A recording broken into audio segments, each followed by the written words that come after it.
কাজ করছেন তারা তাদের কাজকে বন্ধ করে দিয়েছেন। রিক্সা চালানো বন্ধ করে দিয়েছেন। সেই দিন আমাদের সাথে একাত্মতা ঘোষণা করে সেই দিন জুলাইকে আমরা বাস্তবায়ন করেছিলাম।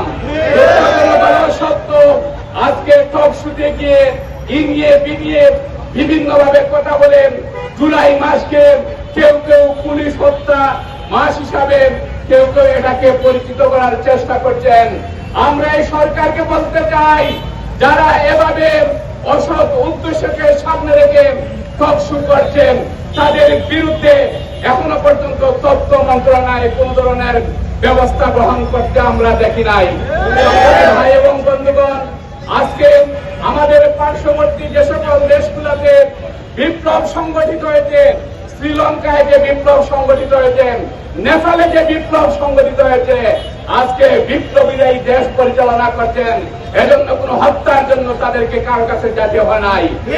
দুঃখজনক হলেও সত্য, আমাদের বিপ্লবের পার্টনার যারা আজকে ক্ষমতায় গিয়ে আজকে শহীদ পরিবারের সাথে আজকে তারা বিদ্যাঙ্গুলি প্রদর্শন করছেন। আমরা পরিষ্কার বলে দিতে চাই, যদি জুলাই সনদ বাস্তবায়ন এবং জুলাইকে ধারণ করতে যদি আপনারা ব্যর্থ হন, এদেশের 18 কোটি মানুষকে নিয়ে নতুন জুলাই সংগঠিত হওয়ার মাধ্যমে আমরা আমাদের শহীদদের স্বপ্নকে বাংলাদেশে বাস্তবায়ন করবো ইনশাআল্লাহ। সবাইকে